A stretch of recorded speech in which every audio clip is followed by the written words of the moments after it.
Olá, pessoal! Sejam muito bem-vindos ao nosso terceiro episódio da série de videoaulas do PEXT Audiovisuais do Grupo 1, o Grupo Yoda. Em primeiro lugar, eu gostaria de pedir desculpas em nome do grupo pela questão do áudio no vídeo anterior, que durante a edição acabou sofrendo uma redução de volume e o que acabou dificultando um pouco o acompanhamento do vídeo. Mas eu também quero avisar que o formato da gravação foi alterado, então, como vocês podem perceber, a saída de áudio está com uma qualidade maior. Dito isso, bem-vindos e vamos lá para o vídeo.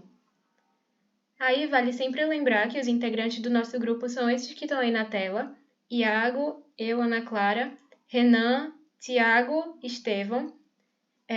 Esse terceiro vídeo vai ser apresentado também inteiramente por mim, Ana Clara, e todos nós somos da turma de Programação 2, do curso de Engenharia de Controle e Automação da Universidade de Pernambuco. Ok, pessoal, e o assunto do vídeo de hoje é armazenamento. Mas não dá para falar de armazenamento sem antes tratar um assunto muito importante, que é o tópico principal quando se fala de armazenamento, que são as memórias. E aí a gente traz essa definição para vocês do que são memórias, encontradas no site que está no link aí embaixo da Hostmedia, na parte de memória, o que é e para que serve. Ok, o que são memórias? Resumidamente, são componentes que fazem parte de alguns dos muitos dispositivos eletrônicos que usamos responsáveis por armazenar dados em caráter permanente ou temporário. Assim como a gente tem a nossa memória, os aparelhos que a gente usa em casa e no dia a dia também têm a memória deles. Afinal, é através delas que eles conseguem executar as funções que eles estão programados para executar. A diferença é que a gente pode esquecer as coisas. O que fica gravado na memória dos aparelhos pode até não ser salvo, mas o que é salvo não é esquecido. O problema que pode surgir aí é o esgotamento do espaço da memória, mas isso a gente vai ver mais para frente.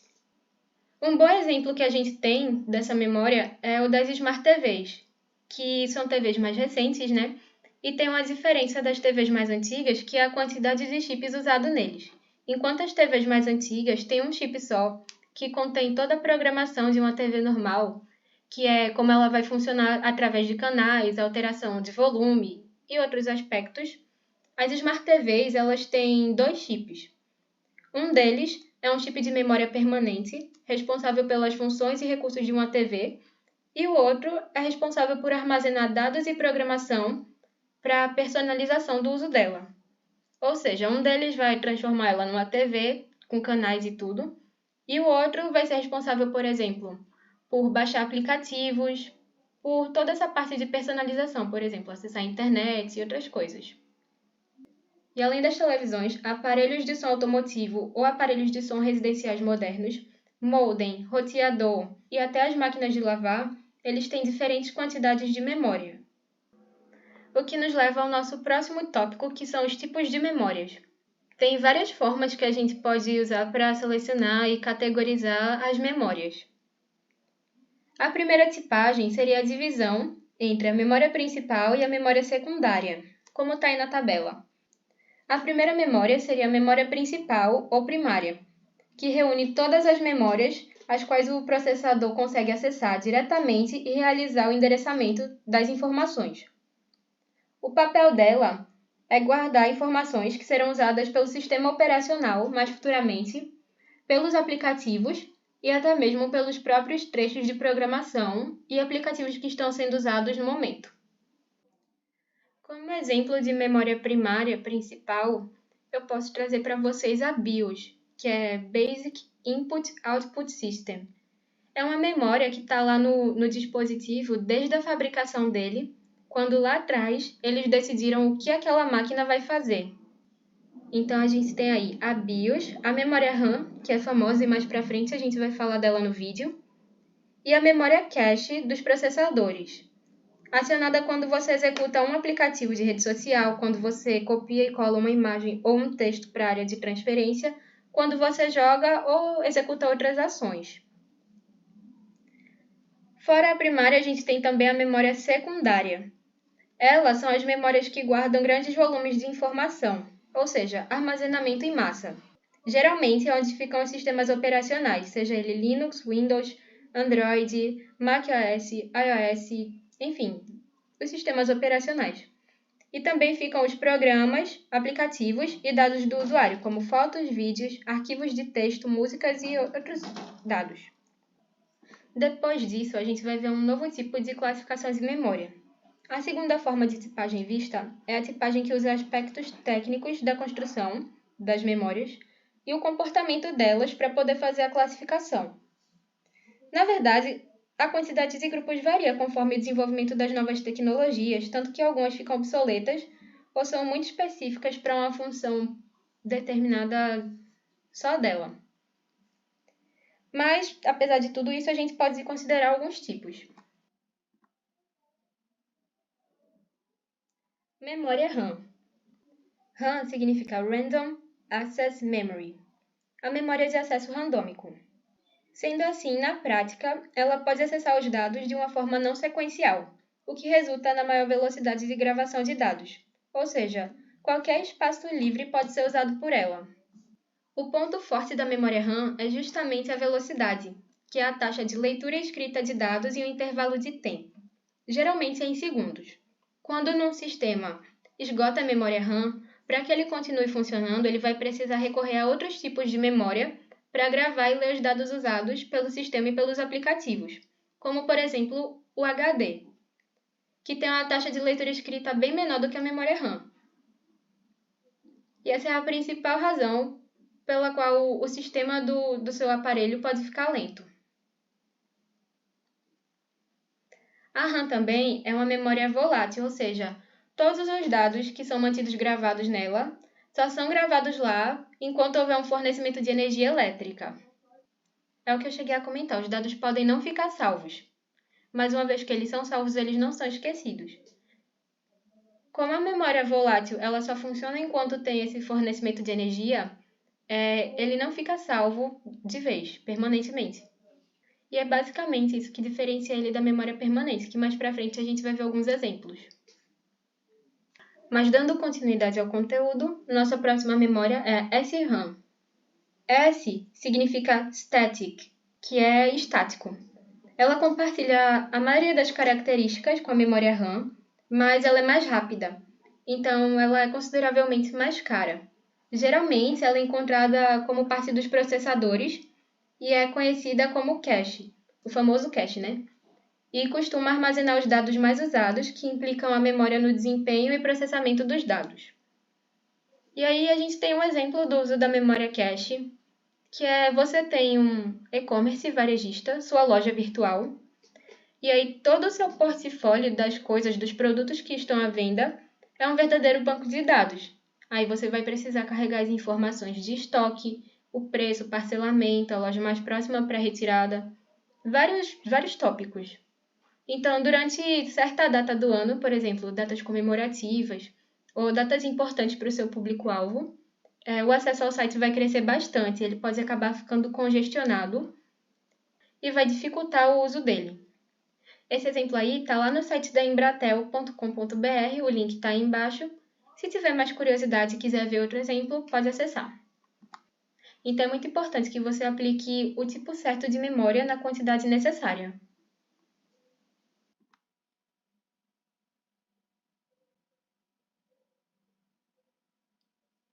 Memória ROM, Read Only Memory. Memória somente para leitura.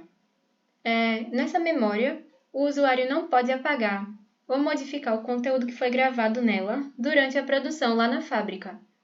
É o exemplo da memória primária que eu falei lá no começo, tanto que a BIOS está aí como exemplo na tela. Por exemplo, os videogames antigos, que usavam cartuchos de memória. Naquela memória do cartucho lá, é uma memória ROM. É um tipo de memória barata, fundamental nos computadores, onde se armazena a BIOS, né, que eu comentei antes, Basic Input Output System,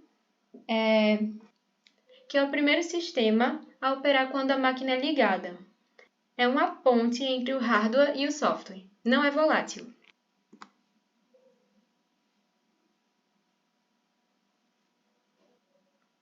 Memória flash.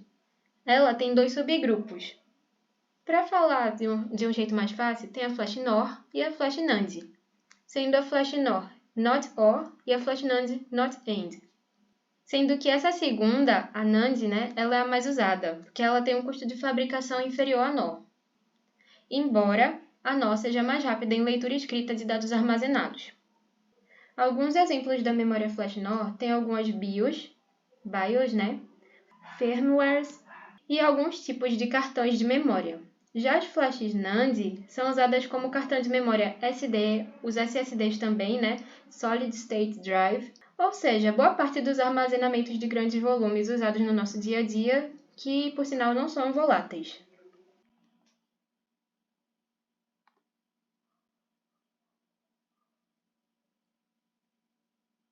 Pronto. Além dos tipos que eu já falei para vocês, de todos esses exemplos de memória citados antes, a gente tem aí também as memórias magnéticas e as memórias que são as memórias ópticas. Um exemplo de memórias magnéticas, dois na verdade, são as HDDs e os disquetes. O disquete, a galera mais antiga deve conhecer melhor. E essas memórias magnéticas, elas têm assim, um desempenho menor na questão da velocidade e requerem um consumo maior de energia. Além disso, elas ainda têm uma durabilidade menor. É realmente um tipo de memória mais antigo e tudo mais. Já nas memórias ópticas, a gente tem como exemplo CD, DVD e Blu-ray. Isso aí eu acredito que a maior parte de vocês já conheça. E agora eu queria falar umas curiosidades com vocês. As memórias magnéticas são feitas dessa forma. É passada uma substância magnética, por exemplo, no disquete, e aí eles usam ondas magnéticas, campos magnéticos, para gravar o que tem que ser gravado nelas. Já nas memórias ópticas, como no caso do CD, do DVD e do Blu-ray, eles usam raios para fazer as gravações no disco. O caso do CD, eles usam um raio vermelho, e o caso do DVD, eles usam um raio azul, tanto que o nome é Blu-ray, mas por questões autorais eles precisaram mudar o nome, para não ficar blue exatamente com a grafia da cor em inglês, azul. E aí, a espessura, as medidas que eles trabalham quando eles estão usando esses raios, é coisa assim, muito pequena, questão de nanômetros. E era só isso mesmo de curiosidade que eu queria falar para vocês. Todas essas informações usadas nos últimos slides foram tiradas com base no site Hostmedia. O link passou aí embaixo, mas também foi colocado anteriormente. E vamos continuar o nosso assunto. O espaço que as variáveis ocupam no armazenamento. Quando a gente usa uma variável, bem como ela passa a existir nele, ela passa a estar presente na memória do computador, consumindo um espaço de armazenamento, ou seja, consumindo um espaço da memória. E aí é nesse contexto que eu trago para vocês o conceito de escopo, que seria o seguinte: quando você declara um elemento em um programa, esse elemento pode ser uma função, pode ser uma variável, pode ser N coisas, um elemento, um dado. Esse dado só tem como ser usado em certas partes do programa, porque ele só pode ser visto, só pode ser notado pelo computador durante o processamento em determinadas partes às quais ele pertence, ou seja, se você cria uma variável numa função, essa variável só existe dentro daquela função. Caso você crie uma segunda função, essa variável não vai existir mais lá, mesmo que você chame pelo nome que criou na primeira, entendeu? É basicamente isso. E aqui na próxima página a gente vai ver uma tabela com o tamanho dos dados. Então, tá aí a nossa tabela. Eu acredito que possa ter gente familiarizada já com essa tabela. Ela estava presente também no nosso vídeo anterior, quando a gente estava falando de tipos de dados, mais especificamente dos modificadores dos dados. E aí tem a medida do tamanho que elas ocupam no armazenamento, medidos em bytes, juntamente com outras informações. Quando você está programando, você precisa levar tudo em consideração, tanto os tipos de dados quanto o tamanho disponível que você tem na sua memória e o tamanho dos dados que você vai usar no seu código. A alocação dinâmica de memória é um mecanismo utilizado para possibilitar que uma quantidade de memória seja reservada durante o tempo da execução de uma aplicação. A região usada para essa alocação dinâmica é conhecida como heap.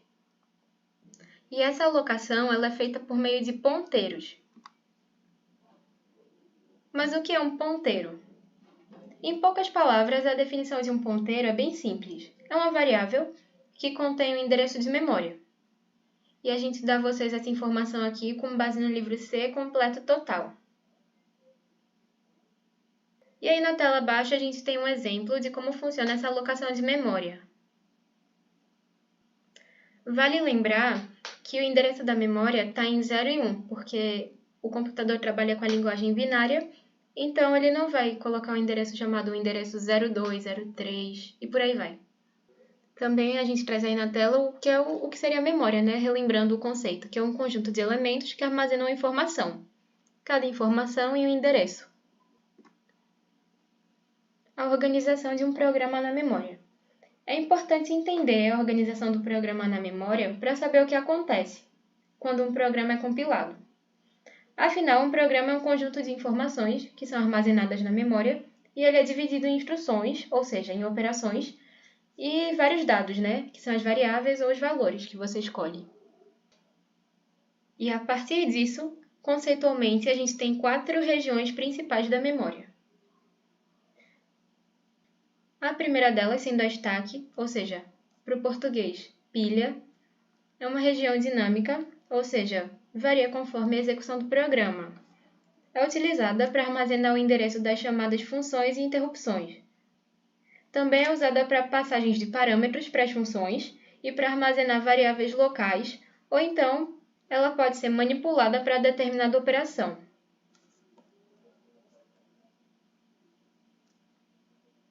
A segunda região que a gente vai falar é a heap. Ela também é uma região dinâmica, mas diferentemente da stack, ela é considerada livre e ela é usada por mecanismos de alocação dinâmica. Já a nossa terceira região é chamada de dados, onde as variáveis locais e as variáveis globais são armazenadas. E por último, a quarta região é chamada de programa, que é justamente onde as instruções são armazenadas. E já caminhando aqui para o final do nosso assunto do vídeo de hoje, a gente tem a declaração do ponteiro. A declaração de um ponteiro é feita da seguinte forma.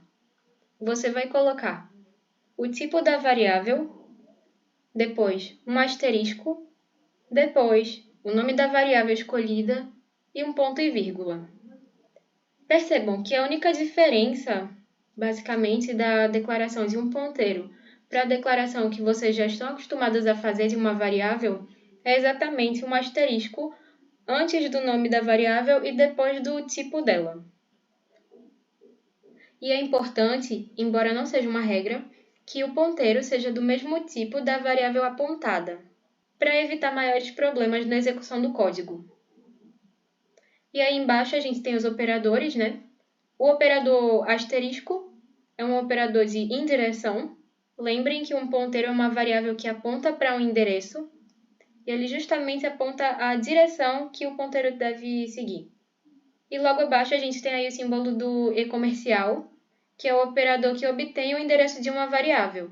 Também é chamado de ponteiro constante, porque ele representa o endereço de uma memória fixo. Continuando o nosso assunto, a gente tem o conceito de null. Null é um conceito muito usado no meio da programação, extremamente importante, que seria o seguinte: ao declarar uma variável sem atribuir um valor certo específico para ela, ou seja, sem fazer o procedimento da inicialização, o valor que vai ficar armazenado nela vai depender, vai ser uma coisa assim, completamente imprevisível. A não inicialização de um ponteiro e posteriormente a utilização desse ponteiro não inicializado pode trazer sérias consequências para a execução do programa, porque ele pode alterar o conteúdo do seu computador.